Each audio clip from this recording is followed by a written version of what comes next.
Hi, my name is Barbara McPherson, and today we're going to be talking about abnormal pacemaker activities. A conduction disorder is a problem with the electrical system that makes your heart beat and controls the rate and the rhythm. Normally, the electrical signal that makes your heart beat will travel from the top of your heart to the bottom. Now, the signal triggers your heart muscle, which causes the heart to beat and pump blood to the lungs and to your body.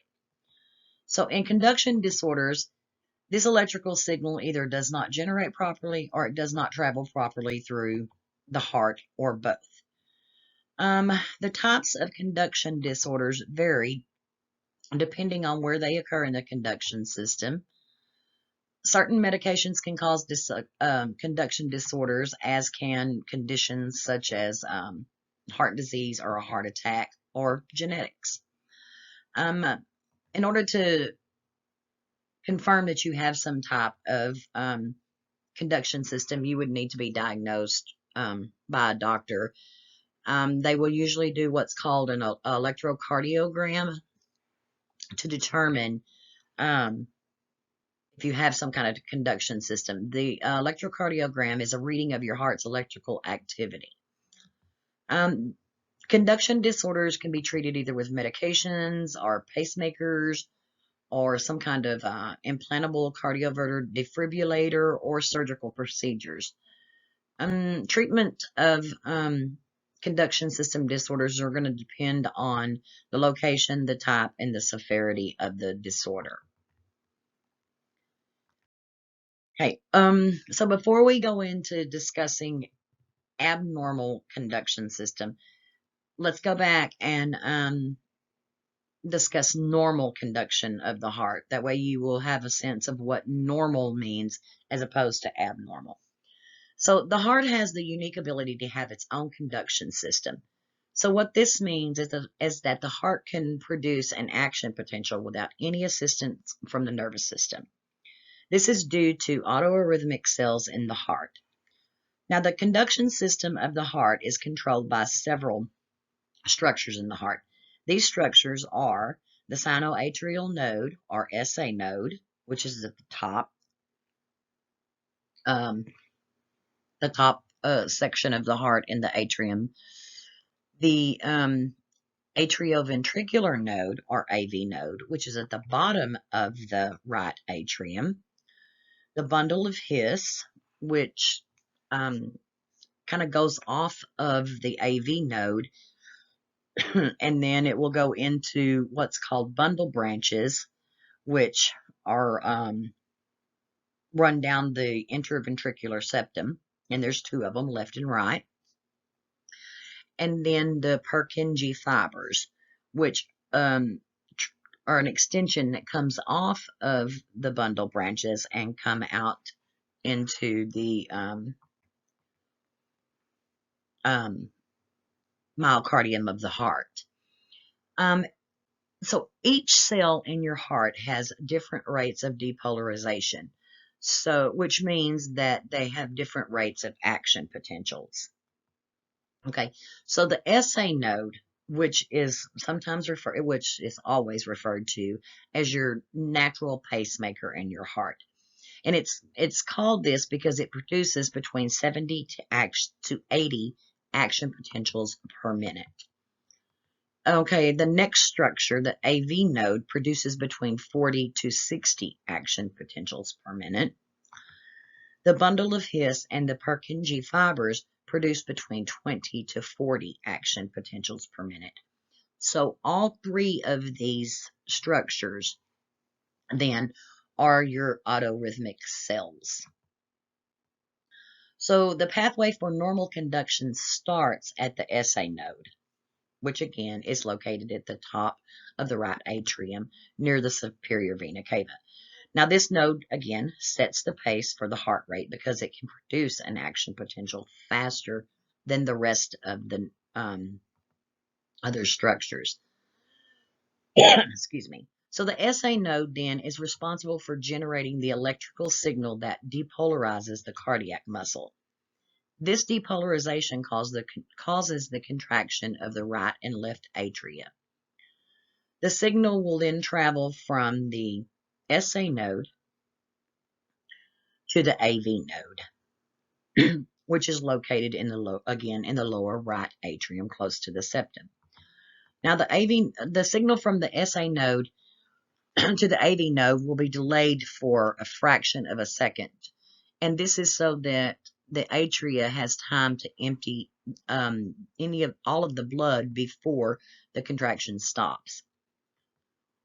Once the signal gets to the AV node, it will then travel past the ventricular myocardium into the bundle of His. And again, the bundle of His begins at the base of the AV nodes, and it travels along the septum into the ventricles and the Purkinje fibers. And again, the Purkinje fibers are an extension of the bundle of His, and they branch out throughout the ventricular myocardium. Now, the Purkinje fibers deliver the signals to the ventricles, which cause them to contract. And as they contract, blood flows from your right ventricle into the pulmonary arteries, and then from the left ventricle into your aorta. And from there, blood goes to the rest of your body. That is your normal conduction of heart. Okay, so now we will discuss the abnormal conduction of your heart and what happens. So abnormal activity will occur when one of the structures that we discussed in the previous slide malfunction for some reason. So say your SA node malfunctions. If it malfunctions, it'll cause a condition called an arrhythmia, which is an irregular heartbeat. This irregular heartbeat will cause the atria to quiver. A condition called atrial fibrillation, or AFib, is the most common type of arrhythmia. Now, AFib will cause an erratic contraction of the atria, and then that will affect the pumping of the blood and cause the blood to pool up in the left atrium. Now, this condition in and of itself is not critical, but it can cause clots and cause damage to other parts of the body, such as the clots can travel to the brain, leading to a stroke. So, according to the American Heart Association, in the absence of electrical impulses from the SA node, the ventricles will still contract and pump blood, but it will do it at a much slower rate than usual because the duties of the pacemaker now fall on the AV node. And if you will remember back from the previous slide, the AV node will only produce between 40 to 60,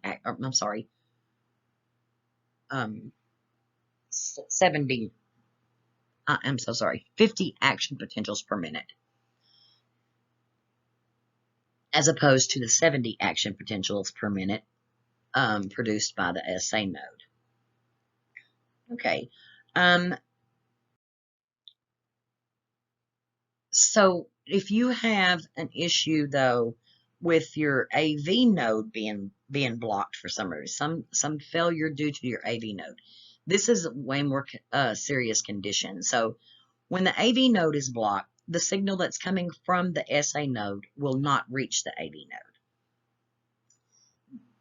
This is normally called AV blockage, and it's either a partial or a complete blockage of the AV node. So again, normally electrical impulses travel down the right and left branches of the ventricles at the same speed. This will allow both ventricles to contract simultaneously. But when there's a block in one of the branches, that will cause the electrical signal to take a different pathway through the ventricles. And this means that one ventricle contracts a fraction of a second slower than the other, which will cause a ventricular arrhythmia. So when there is a heart block, the electrical signal that progresses from the heart's upper chamber, the atria, to the lower chamber, the ventricle, is impaired. When those signals don't transmit properly, the heart beats irregularly. Now, there are several degrees of heart blocks, AV blocks. There is first degree AV block. This occurs when the electrical impulse moves through the heart's AV node more slowly than normal. It just usually results in a lower heart rate. The condition may cause dizziness or lightheaded, or it may have no symptoms at all. First-degree heart blocks may not require any specific treatment, but they could be a precursor to more serious heart blocks, such as a second-degree AV block. Now, this occurs when, I'm sorry, this occurs when the electrical signal from the heart's upper chamber doesn't reach the lower chamber, and this can result in what's called dropped beats. Some symptoms of the second-degree heart block include chest pain, fainting, heart palpitations, breathing difficulties, or rapid breathing, or nausea, or excessive fatigue. Second-degree AV nodes can be classified in two ways. There's Mobitz type 1, which may not cause any kind of symptoms at all, but are a good precursor sign to the second, more severe type, which is called Mobitz type 2. Now, in this type of heart block, the heart doesn't beat effectively, and it impacts the heart's ability to pump blood throughout the body. Usually, a pacemaker is necessary at this point to ensure that the heart will continue to beat regularly and efficiently.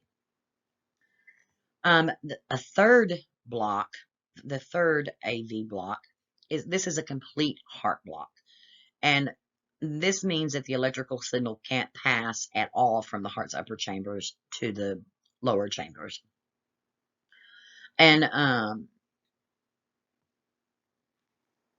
in the absence of the electrical pulses from the sinoatrial node, the SA node, the ventricles will contract and pump, but it's going to do it at a slower rate than usual. When the third degree heart block, when it doesn't contract properly and it can't pump blood out of the body effectively, so the symptoms of those include chest pain, fainting, dizziness, shortness of breath. People that have a third degree AV failure will require immediate medical attention, because the regular and unreliable heartbeats heighten the risk for complete cardiac arrest. So you at this point, you would probably need a temporary or permanent pacemaker, which is used to treat third degree heart block. And this pacemaker provides timed electrical impulses to the heart muscle. Okay. Going on to the next deal, we'll use an analogy of the conduction system to a train. So, taken from Sherwood, this picture here shows, say you take a train that has 70 cars. 3 of these cars are engines. The first 3 cars are engines, and they are the autoarrhythmic cells of your heart. That's the SA node, the AV node, and the Purkinje fibers. So those 3 cars are the engines. The remaining 67 cars are being pulled by those engines are called contractile cells. So when everything is going normal, when there's no derailment of the first car or the SA node, then all of the cars in the train are going to go at 70 miles per hour, because that is what the SA node sets the pace at.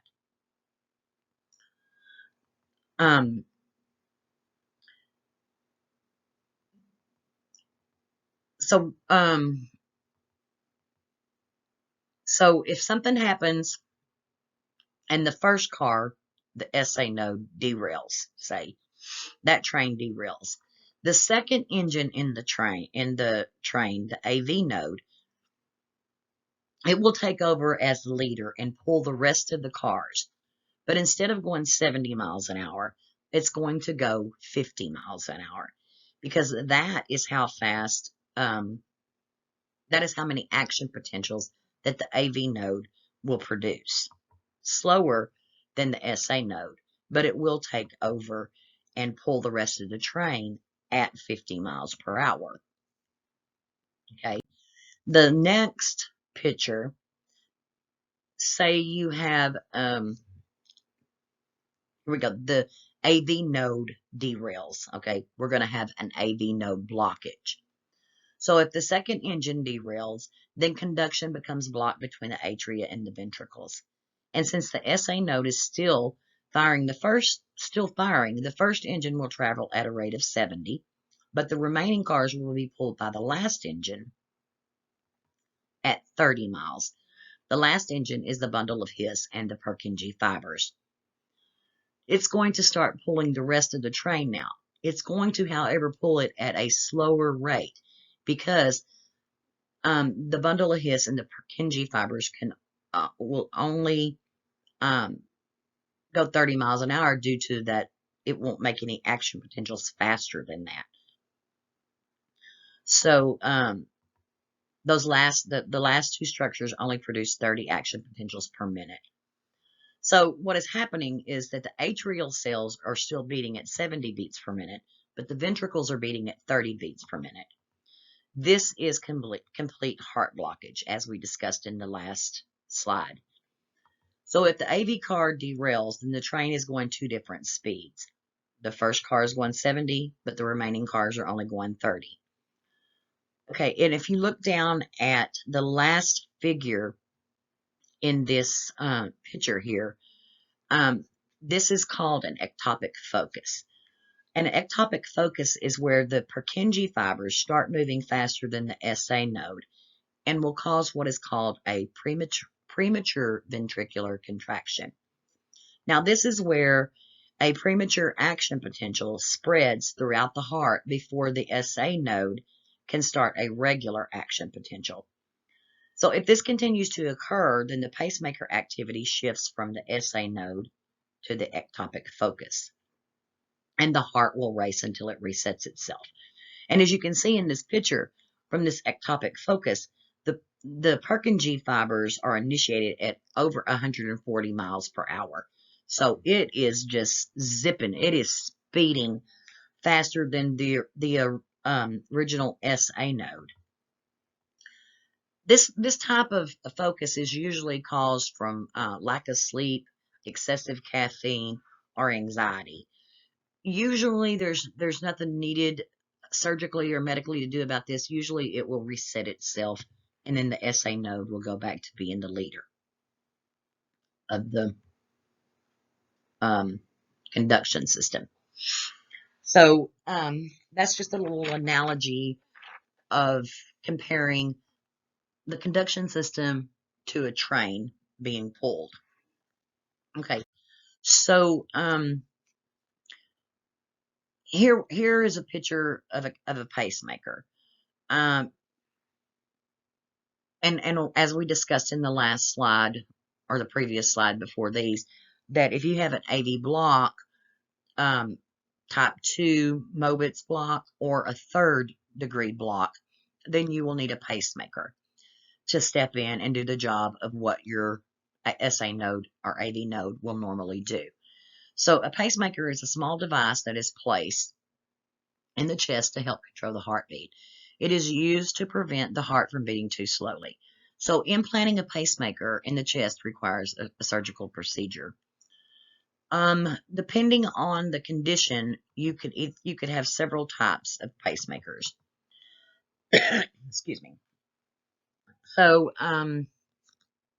you could have a single chamber pacemaker, which usually carries electrical pulses to the right ventricle of the heart. Or you could have a dual chamber pacemaker. This type carries electrical impulses to the right ventricle and the right atrium of the heart. This will help control the timing of the contractions between the two chambers. You could have what is called a biventricular pacemaker. This type is also called cardio resynchronization therapy. It is for people who have heart failure and heartbeat problems. This type of pacemaker stimulates both of the lower heart chambers, the right and left ventricles, to make the heart beat more efficiently. So as you can see, though, from the picture, the pacemaker is inserted, as I said just a few minutes ago, it is inserted into the chest area. The pacemaker consists of what's called a generator. Right here, I've labeled it, the generator. And then you see coming off the generator, you have these wires that go in, that come up through the chest and into the vein that go directly into the heart. And then on the inside of this heart here, you will have a little metal, a little metal device called a lead. And that is what will pick up and make your heart beat. The generator will send an electrical fire, and then that will send it through the wires into the lead, and that will put your heart back in rhythm. Okay, so now that we have now that you have a better understanding of normal and abnormal conduction systems of the heart and how they work, I'm going to discuss some research on cardiovascular implantable electronic devices, CIEDs. So in 2019, Kang, Chen, Lai, Zhang, Lu, Yu, and Wen conducted research on CIEDs. Now, the research discussed issues in the heart such as bradycardia, which is slower than normal heart rate, usually lower than about 60 beats per minute. Tachyarrhythmia, which is an abnormal and rapid heart rate. This is usually more than 100 beats per minute. And heart failure. Heart failure is usually when the heart does not pump blood correctly and causes a fluid buildup in the lungs. So if these conditions continue and progressively get worse, then you will need a pacemaker, is usually inserted in the chest, and to supply the electrical signal needed for the heart to function properly. Usually the pacemakers will correct these issues. But what this research is about is sometimes the pacemakers themselves can cause issues. So a patient in this research was diagnosed with what is called complicated pacemaker pocket infection. Now, this is where an infection around the area that the pacemaker was implanted occurs. So in the case study, the researchers discussed that the patient was diagnosed with heart failure due to a third-degree AV block. Now, the patient received a permanent double-chamber pacemaker in the left prepectoral area of the chest. Some years later, the patient was diagnosed with an infection in that area of the pacemaker, and the whole system, the generator and the leads, had to be removed, and a new device was implanted in the contralateral area of the chest. Okay, the patient then developed what is called a pacemaker pocket infection. Now, the patient suffered several setbacks and went through various procedures throughout the years before doctors were able to finally get it right. So what happened is he received a partial removal of the infected generator and leads, and it was replaced with a sterilized pulse generator and placed on the ipsilateral side of the body. Now, this treatment seemed to work, and the patient has no signs of infection 6 months after the last operation was done.